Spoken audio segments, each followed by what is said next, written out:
You are Locked On Wolverines, your daily podcast on the Michigan Wolverines, part of the Locked On Podcast Network. Happy Thursday, part 2, like hot shots.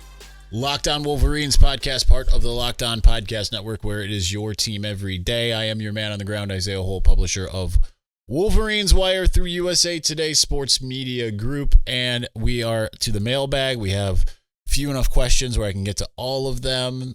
Thankfully, did not get to all of them last week for the first time ever. It was something that happened, and we're just going to move on from that. Let's start with our leaders and best. James Crudup at James Crudup 6. Are you surprised this recruiting class has played out like this? To some degree, yeah, because you think, but I think we've seen that happen before, right? Like a team makes the college football playoff and loses and doesn't necessarily get a giant bump. Michigan State, Washington, Florida State, some of these schools didn't necessarily go way up and above and beyond and all of that. So I think Michigan needs to make it again, right? If it makes it again, then suddenly it's not an aberration, it's a trend. And suddenly the recruiting classes start, you start getting 5 stars being like, yeah, I want to be a part of that, regardless of NIL, regardless of that. You get your foot in the door that much more. So I am surprised still because you think that they would have been able to parlay, but I'm not surprised due to just kind of the uncertainty of the program earlier in the year and just the narratives and all of that kind of stuff. And clearly, they should be at least, you would imagine 11-0. So that whether they make it or not, it's certainly the team is right there.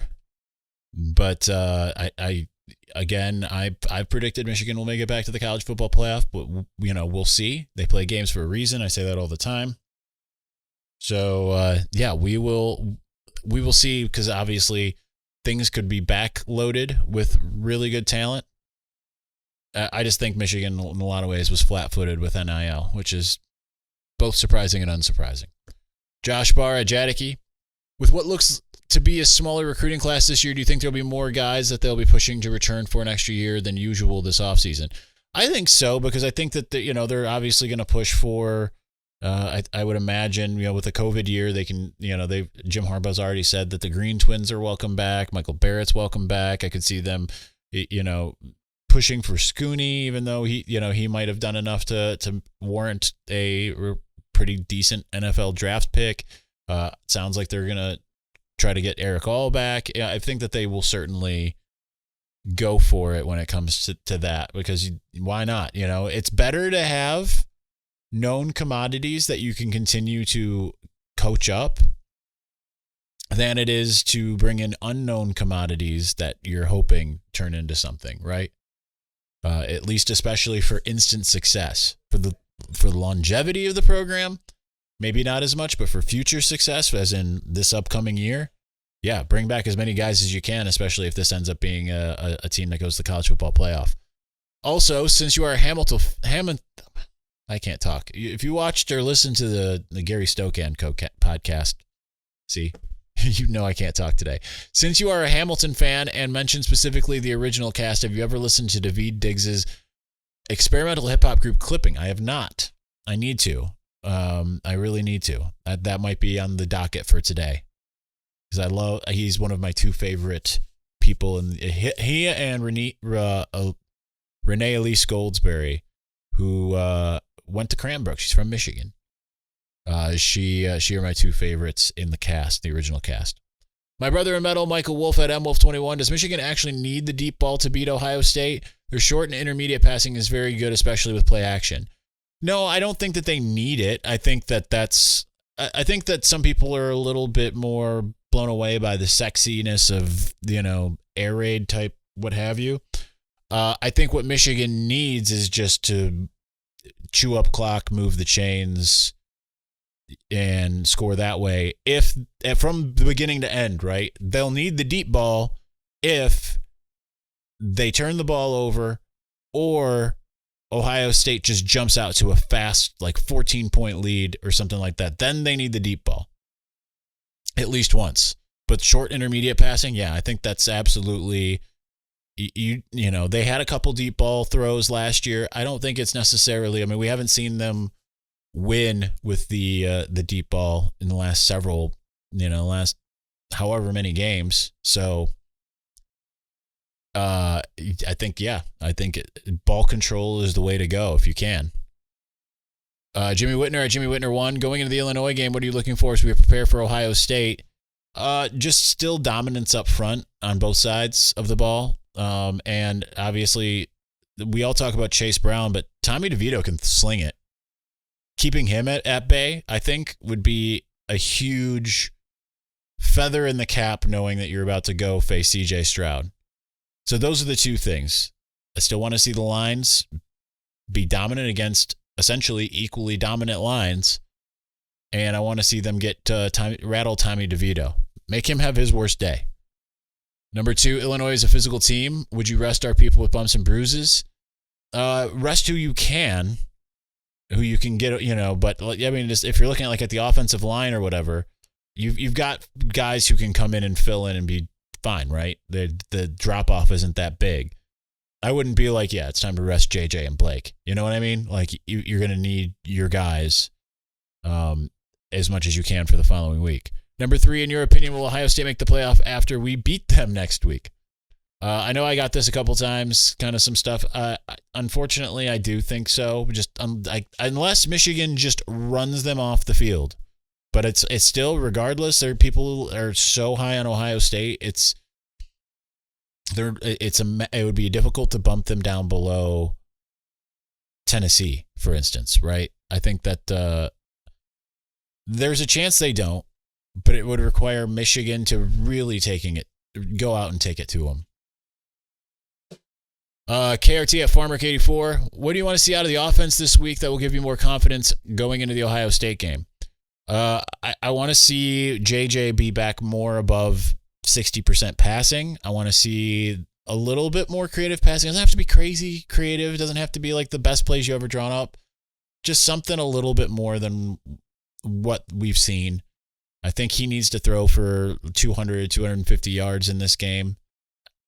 Somewhere in that range. I don't want to see it being sub 200 just because I want to see them being able. I mean, like last year, Cade McNamara threw all over Maryland. So you just want to see them having that confidence and not be like, oh yeah, he passed for 50% for 120 yards, but they still won by 30 points. Just in case. You want to have that in your arsenal just in case. It's not a matter of will they 100% need it to beat Ohio State? Maybe, maybe not. But, if you go into a gunfight, don't you want to have extra guns just in case? Extra bullets just in case? Other weapons just in case, right? You want to have those things just in case. You don't want to just say, hey, we're not going to bring it. We'll be fine with this.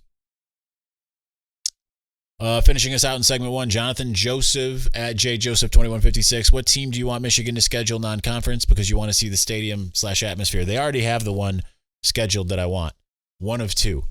One of 3. 2 of 3.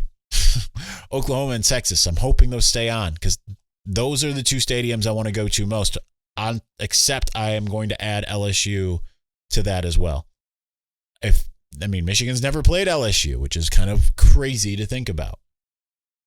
So yeah, LSU would be the other one that I would want to see. Not just see them in a non-conference, like the way that we've seen Florida. It'd be cool to go to Florida, right? Too, like going to the stadiums. Like I want to see them outside of bowls and neutral sites. All right, we are going to continue on here, but before we do. This episode is brought to you by Nugenix. Listen, it's not your fault. As men age, our body naturally loses free testosterone. That's the man hormone. And it happens to every man and can make it more difficult to stay in shape and be energetic/active. Lord knows I am experiencing that as a 41-year-old. Want more energy to counter the negative physical effects of aging? Nugenix Total T Testosterone Booster with Testofen will help you turn back the clock, re-energize your workouts, get you better results at the gym, and help you look and feel like the man you really want to be. Nugenix Total T contains man-boosting key ingredients like testofen. It's been validated in 5 clinical studies to shown to boost free testosterone levels in men. Because Nugenix Total T boosts free testosterone that aging process robs, you'll feel stronger, leaner, with more energy and drive, and more passion too. Your partner will notice the difference. Nugenix Total T is the #1 selling testosterone booster at GNC. Nugenix Total T can help re-energize your life and help you get back the powerful, confident, good-looking warrior you used to be. Now get a complimentary bottle of Nugenix Total T when you text college to 231231. Text now and get a bottle of Nugenix Thermo, their most powerful fat incinerator ever, with key ingredients to help you get back into shape fast. Absolutely free. Text college to 231231. Text college to 231231. Texting enrolls you into recurring automated text. Consent not required to purchase. Message and data rates may apply.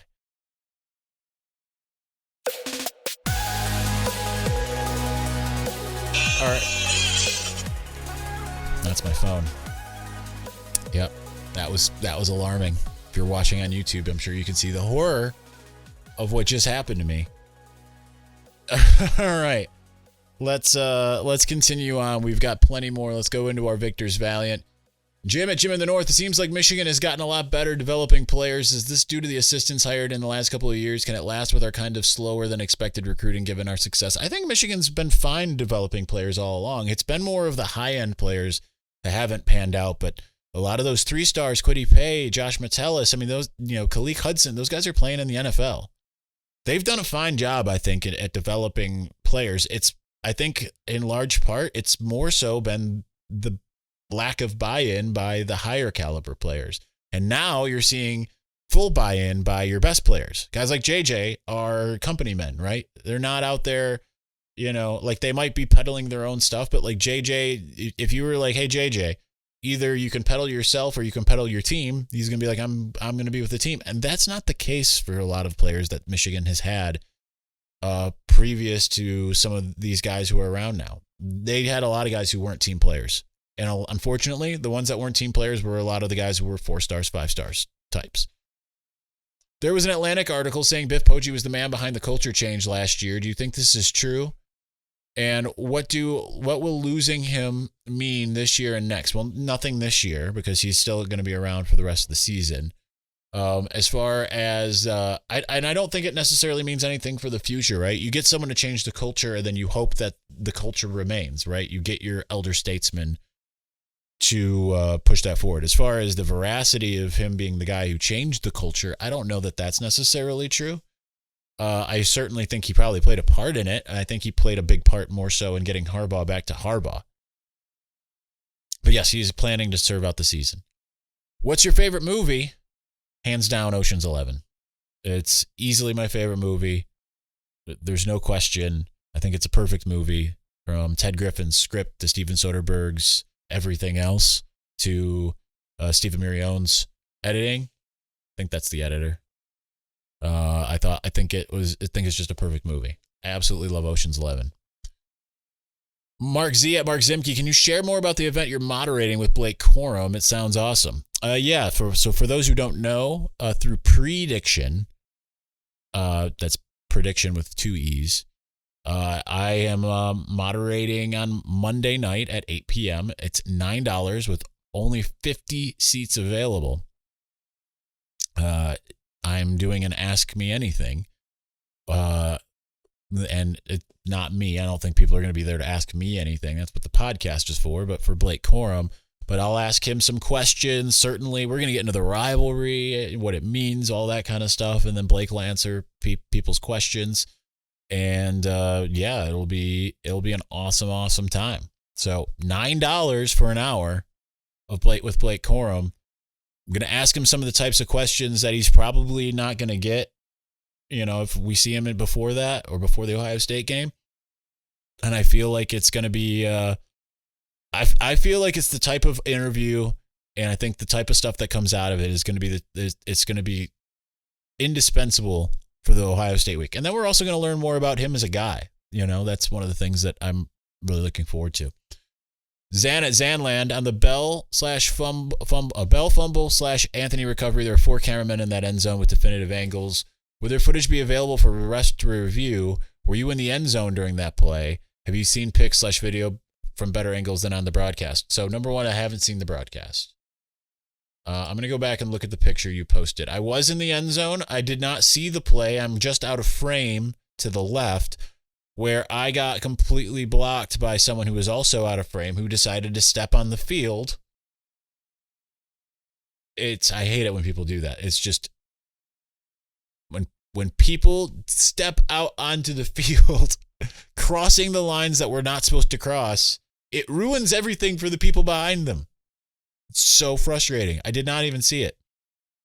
This person's like, oh, I got to get this shot. Even though I can get this shot unobstructed, I'm going to obstruct other people. Looking at the pictures you sent, those camera people are not network or broadcast camera people, or those are like local affiliate camera people. So the only one I think that is a network one that I'm seeing, and I can't tell because you have an arrow over it, is the guy in red, I think is the ESPN ABC guy. But the rest are like, like Channel 7 types. You know what I mean? So, yeah. Zach Van Lenti at Lenti Zach. I feel like I've seen this story before. Top-ranked defense. Michigan looks like a more complete team. Game is in Columbus. All these stats only lead to one of the biggest beatdowns I've ever seen in the game. Ease my mind that this won't be a 2018 repeat. One of the big reasons why Michigan lost in 2018 is because Ohio State knew Michigan's defensive signals and therefore knew exactly what plays Michigan was running it when they were running it, and therefore they could call in a play that would exploit the coverage and everything else.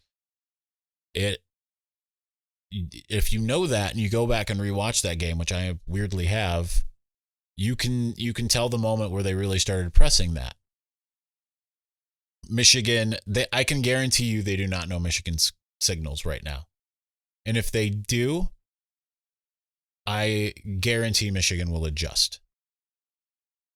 So that's why. That's why 2018 and 2019, Michigan had these great defenses and then Ohio State boat raced them. It's not because Ohio State is that much better. I've been screaming that from the rooftops since 2019.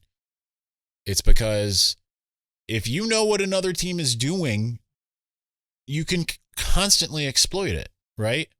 If I know that you are in man coverage and you are going to roll a safety out or whatever, you're going to do whatever you're going to do, you know not to go that way. You know that a blitz is coming from the right side. You can either take advantage of it by going up against the blitz and taking advantage of where the man isn't, or you can just run away from where the pressure is coming in the first place. If you know that there's going to be no one underneath, you can run a million crossing routes over and over again. So, will Michigan get boat raced or not? I mean, we'll find out. I like to think that they won't. I still think that they'll win, but this is one of those games where all four possibilities to me are on the table. Blowout wins by either team, close win by either team.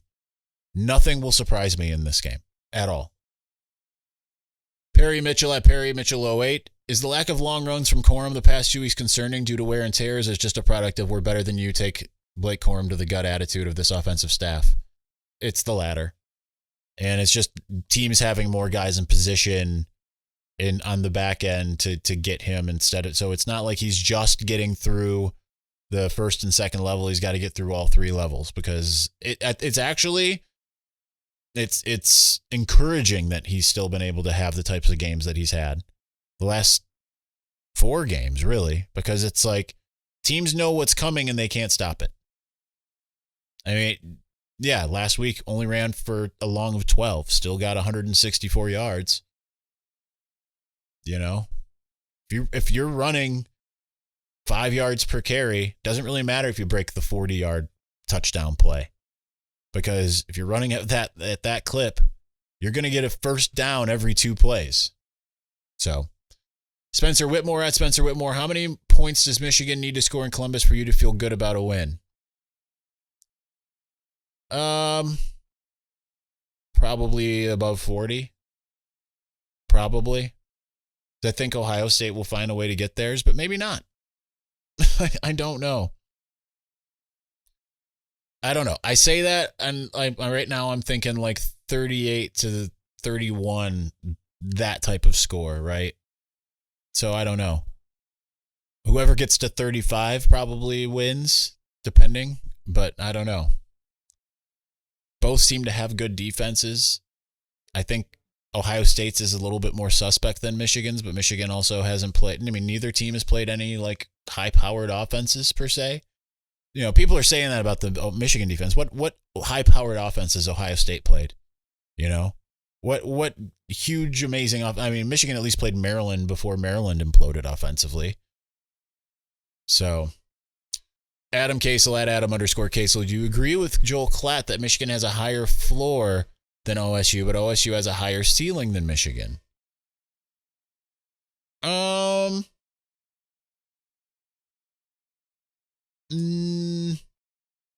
Probably. Because Ohio State's got just all these 5-star guys, and if they play a perfect game on the lines, right? Like if they go toe-to-toe and Michigan can't assert its will on the lines, and Ohio State can just do whatever it wants through the air.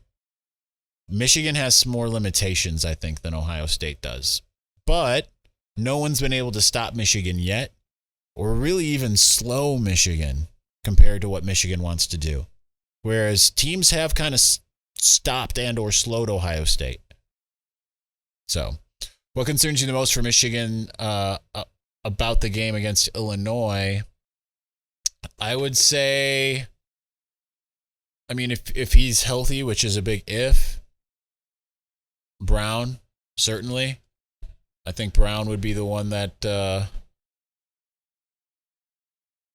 that still has me a little bit, you know, I mean, this is the best back that they've had to go up against. So I'll still stay with Brown. Jacob Chavaria at Jacob17213950. Would you prefer Michigan and Ohio State play the first game of the year? You could do an episode before the OSU game on what needs to happen to make the playoffs if Michigan loses to Ohio State. That would ease a lot of people's mind. No, I want it to stay the last game of the year.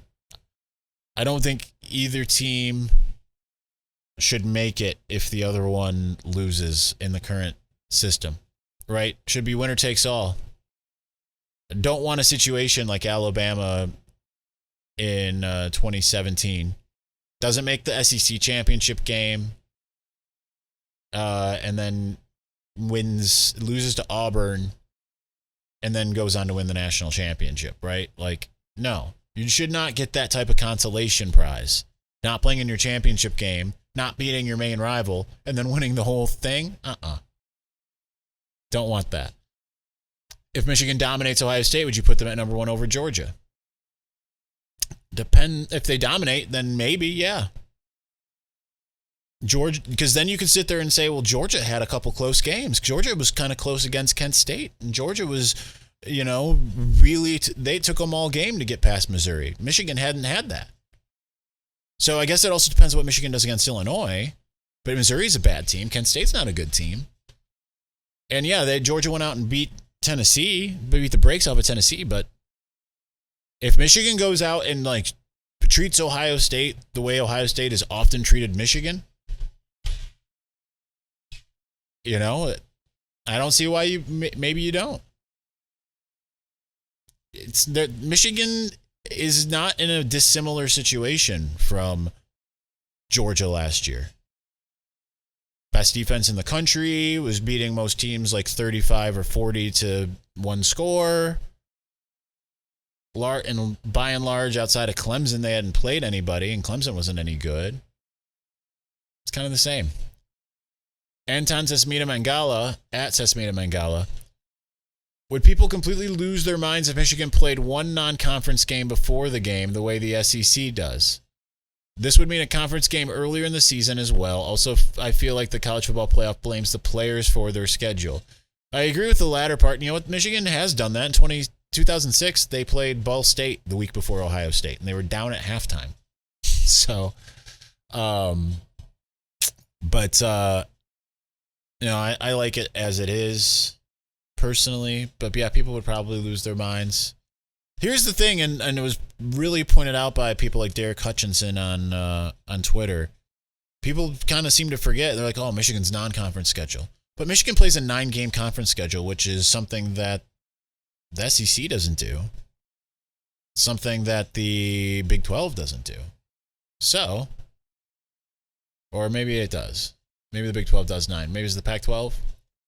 SEC doesn't do it, though. They play an 8-game conference schedule. So, which would you rather have?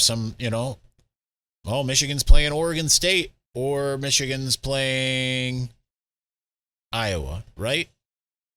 So, U of M clips and bolts at U of M clips bolts. Is it better to lose to Illinois and beat Ohio or beat Illinois and lose to Ohio?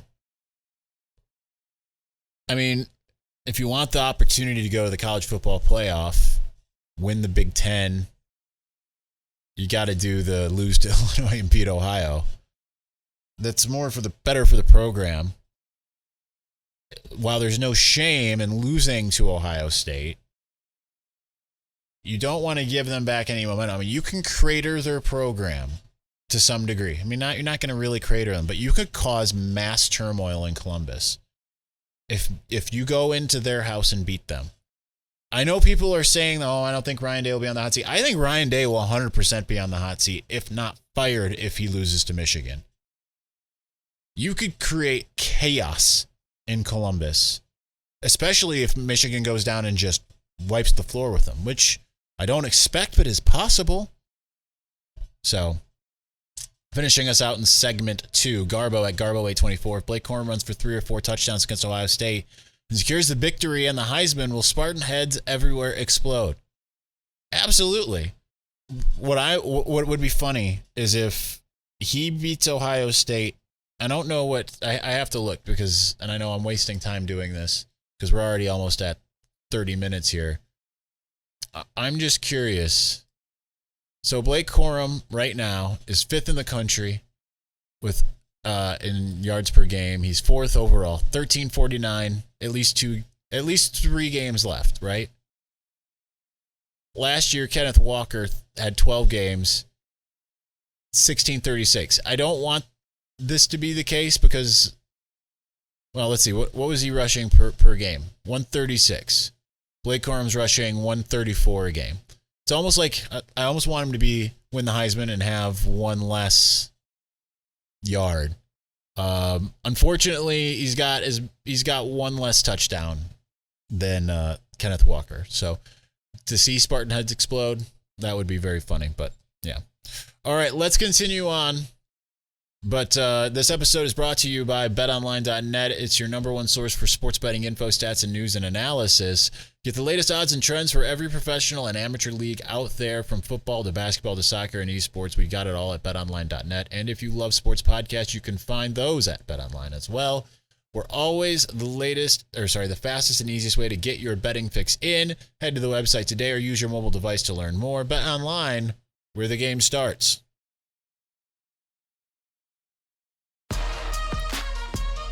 All right, we thankfully have my new camera here, which isn't as good as my other camera. You probably can't tell the difference with this particular lens on it, but it allows me to record for more than 30 minutes. So that's good because we've probably got a good 10 minutes left. And I've, considering we did a 30-minute episode earlier today, been a lot of talking for this guy here. So let's just go right into the best of the rest.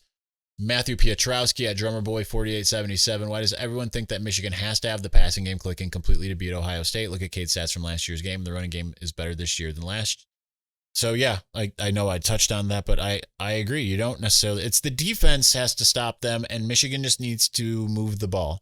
I think the issue is now they know that Michigan's going to run the ball. Granted, they knew that in the second half last year and couldn't stop it, but now they really know Michigan's going to run the ball. So I don't know. We'll see. Jared B 2006 at Bulbasewer. Okay, Bulbasewer. Ryan Day is the offensive version of Don Brown. Where's the lie? I mean, it might be the case. We'll find out very soon. Conan at Champion 0038. Do you think we get in the playoff if we don't win down south? I do not. And I'm fine with that. Everything's on the table for you. I don't want Michigan to get to the playoff out of some consolation prize. Get to the playoff because you earned it. Dunked On at Dunked On for free. What's the weather forecast for 11/26 in Columbus? Right now, I believe it's like 41, snow and rain early, clear by the time the game starts, but that's, a week and a half out. Ricky Roscoe at Ricky Roscoe 0. How much will the Biff Poggi departure hurt Michigan going forward, if at all? Ultimately, I don't think it will, but obviously he's been invaluable for the time that he has been here. BC for Heisman at Blue for Life 8. I know at this point in the season, just about everyone is a little banged up, but do you expect players like Scooney, Mike, and Donovan get the week off to try to get back as close to 100% for next week? Don't forget about Trevor Keegan. Donovan probably out. Why am I blanking on Mike? Scooney, we'll see. I feel like Scooney, we could see him maybe. What Mike are we talking about? Not Sainer still. All right, whatever. I might just be having a blank moment there. Jim Hairball at Christo06950527. In a previous podcast, you alluded to having some ideas or knowledge of some plays Michigan would use in the game that haven't been shown yet. Are you at liberty to say if they are offense or defense based or both? I would don't want to say that they are plays as much as they are plans, and I believe they are both. But it will, trust me, it'll be good, and it won't be something that you necessarily will notice. We'll talk about what it is on maybe November 26th. Because certainly if Michigan wins in Columbus, we'll be doing a podcast from the field down there. Senior Chonky at BJ33S2014. Can we get a setup of GoFundMe to get you an assistant and podcast partner to get a Monday through Friday podcast? No, you cannot. You get me as I am. I'm sorry that I miss days. It's like, it's a lot. It's just a lot. It does help that Trent Knoop is doing the writing, but some of these days still, it's like I find myself inundated with the writing tasks, regardless. Go Blue at BlueMan8124. How does Jesse Minter game plan covering Marvin Harrison Jr.? It wouldn't surprise me if it was relatively similar to the second half adjustments we saw from them against Michigan State with Keon Coleman. Because he's the one, like, if you take away Marvin Harrison and Jackson Smith and Jigba, he may or may not be out there. If he is out there, is he 100% or no? If you devote two guys to him, to Marvin Harrison Jr., and you're saying CJ Stroud, you're going to have to kill us with Emeka Egbuka and Julian Fleming and Cade Stover.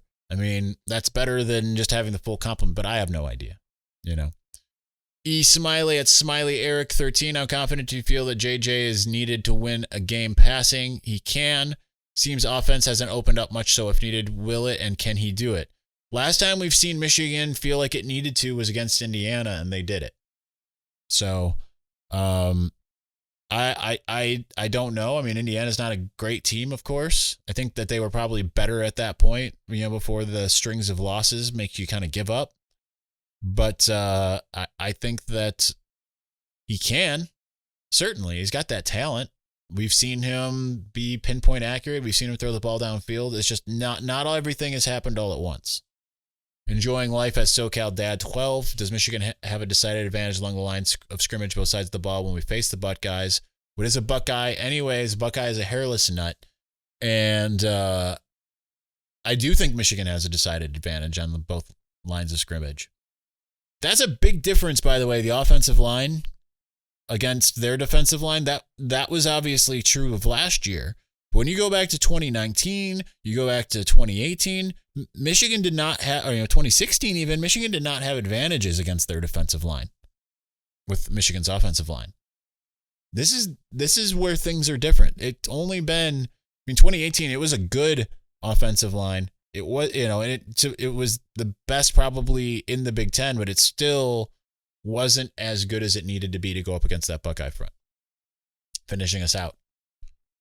Tight end fan club at MWO2163 more rushing yards, Corum or Brown? I'm going to stick with Corum partially because I think Brown's banged up. I think Michigan's run defense is just as good. I don't know. It's kind of a wash, kind of a push. All right, that's going to do it for us today. We will be back with at least one on Friday, probably only one on Friday, because the plan is to do a Saturday, especially since it's a noon game. Plan is to actually have a Saturday post game, because that's a lot easier to navigate a post game after a noon game. So thank you for watching and or listening. We will be back on Friday. Peace.